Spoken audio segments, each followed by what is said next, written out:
इस एपिसोड की शुरुआत वहीं से होती है जहां से पिछला एपिसोड खत्म हुआ था और जो वीच यहाँ पे थी उसका हेल्प करने के बदले केक यहाँ पे मिल जाता है। रही बात, बहुत सारे बंदे ये भी पूछ रहे थे कि भाई इसने क्या हेल्प किया, इसने तो कुछ भी नहीं किया था। इसने किया था, हमारा में कटा एक गोला यहाँ पे था, जिस गोले से वो सब कुछ देख रहा था जेल में बैठे बैठे। वो गोला किसी और का नहीं था बल्कि इस वीच का यहाँ पे था, तो वो गोला देखकर उसने हेल्प यहाँ पे किया था। अब आती है गुलाबी बालों वाली लड़की की ओर जो लाइब्रेरी में आती है और कहती है सुनो ना यार, मुझे चाहिए कोई किताब, कोई नई किताब नहीं है क्या। तो वो भी कहती है नई किताब ना या नया किताब यहाँ पर आया है, तो वो देने ही वाली थी।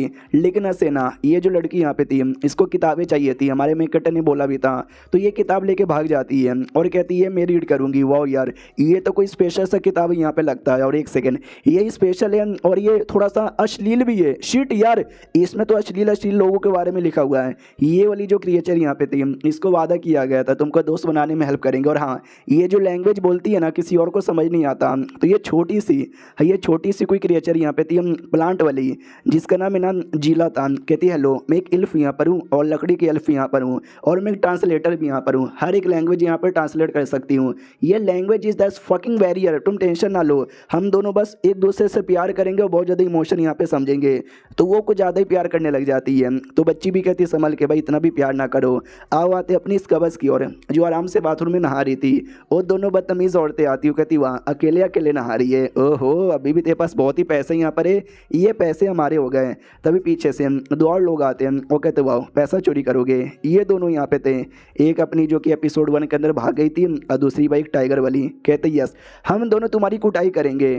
तो हमारी इस कबस बड़ी खुश हो जाती है। रही बात यार, उसने सबकी हेल्प की है तो उस कबस की भी हेल्प करने की बारी आ चुकी है ना। तो इस कबस भी कहती सुनो यार, याद है 2 लड़कियों ने मेरी कुटाई की थी, भाई मुझे बदला यहाँ पे लेना, कुछ भी करो और बदला लेने में हेल्प यहाँ पे कर दो ना यार। हमारा मेन कट भी कहता क्यों, तुझे कहीं को यहाँ पे चाहिए।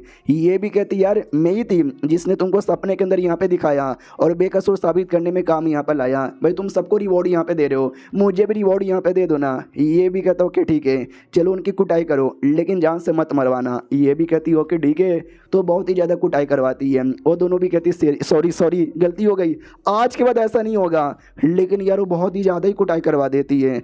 अब यहाँ पे आते भाई उस आदमी की ओर जिसने अपने बेटे को मारा था और कहता बस बहुत हो गया है। वो जो चींटियों की रानी है ना, उसको जाके इन्फॉर्म कर दो कि उनकी बेटी जेल में बंद है। तो उसका नौकर कहता क्या चींटियों की रानी, अरे यार वो भी बवाल कर देगी।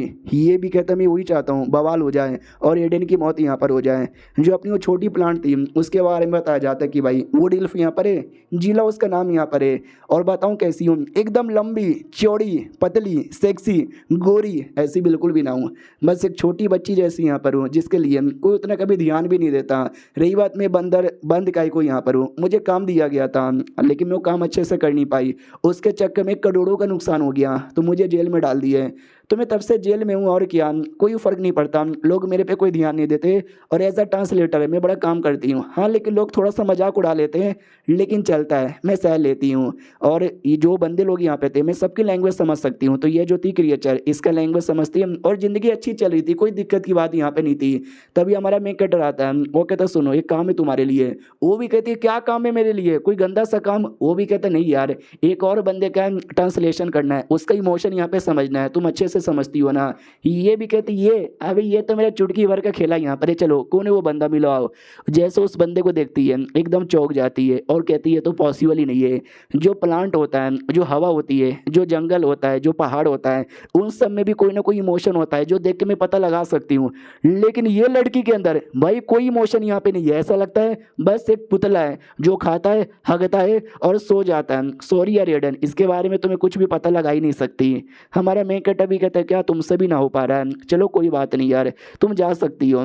तभी उसका ध्यान चल जाता है हमारे मेकट की उंगलियों पर, यार पट्टी लगी हुई है, चोट लगा था क्या। हमारा मेकट भी कहता है यार थोड़ा सा चोट लगा था, निकलो यहाँ से। फिर हमारा मेकट कमरे में बैठ जाता है और उसी बच्ची से कहता है कि वेल यार तुम्हारे अंदर तो इमोशन नाम का कोई चीज़ ही नहीं है, चलो मैं तुमको एक कहानी सुनाता हूँ, सिंड्रेला की कहानी। तो सुनाने लग जाता है और जो अपनी प्लांट यहाँ पर है वो भी मन सोचता वाह ये तो उसको सिखा रहा है। क्या लगता है यार कहानियाँ सुनने से और सीखने से उसको कोई नॉलेज मिलेगा।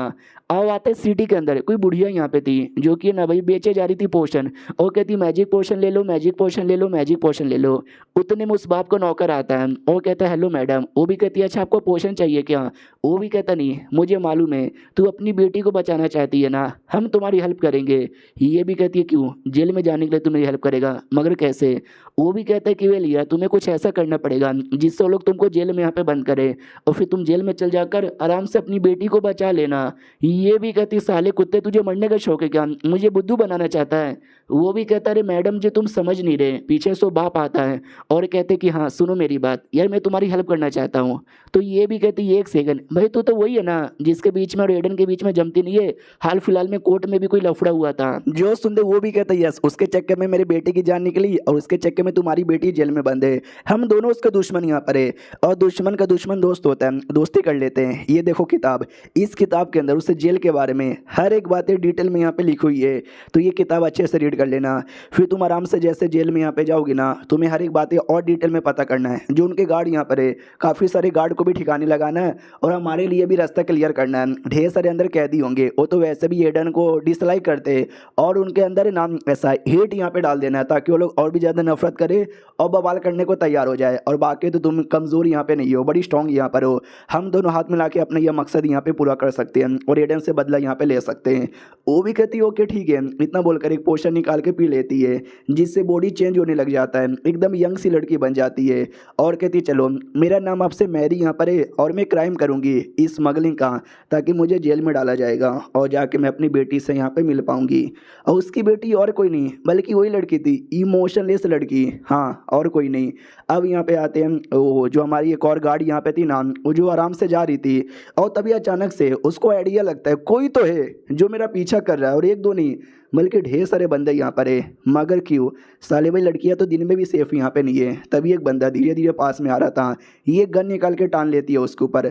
भाई वो परपोज मारने आया था और कहते हेलो मिस फ्लोरा, शादी करोगी मेरे साथ? वो भी कहते साले तू, अरे मैं तो पहले से शादीशुदा हूँ। तो वो भी कहता अरे मम्मी रे ये तो पहले से शादीशुदा निकली, दिल टूट गया मेरा। बाकी सभी कहते हट बे यार, मैं भी परपोज मारना था, हट हट हट। तो ये भी देखती बाप रे इतने सारे बंदे मुझे प्रपोज मारने आ रहे थे।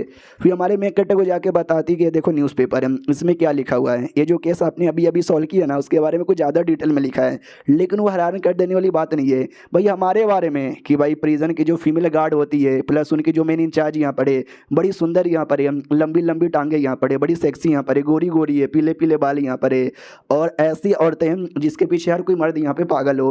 हमारा मेन कट्टा भी कहता अच्छा यानी तुम्हारा कहने का ये मतलब है वो आदमी बड़ा ठरकी है और तुम्हारा फिगर उसने बहुत ही ज़्यादा ठरकी वे में दिखाया। देखा जाए तो बुरी बात नहीं है, इसके देखकर न जाने कितने लोग आएंगे तुमसे शादी करने के लिए, जो सही दिखेगा उसके साथ शादी यहाँ पे कर लेना और क्या। उतने में अचानक से दूसरी ये गार्ड आती है और कहती सुनिए यार आपके लिए एक लेटर यहाँ पर आया है। हमारा मेन कट्टा भी कहता लेटर आया है, किसका लेटर है? तो वो भी कहती है आपके लिए नहीं बल्कि मेरी ओर से आपके लिए है, क्योंकि भाई मैं रिज़ाइन करना चाहती हूँ, मुझे कहीं और से बुलावा आया है। ये भी कहता अच्छा ऐसी बात है क्या, तो लो यार चले जाओ। फिर कुछ समय बाद एक और गार्ड आता है और कहते सुनो ना बॉस मुझे भी रिज़ाइन करना है। हमारा मेन कट्टा भी लिखा है भाई हो क्या गया है, सारे बंदे रिज़ाइन करके जा कहीं को रहे हैं। और ये चैप्टर यहीं पर ख़त्म हो जाता है। देखते क्यों जा रहे हैं, हम मिलते किसी और वीडियो में, जब तक के लिए बाय बाय।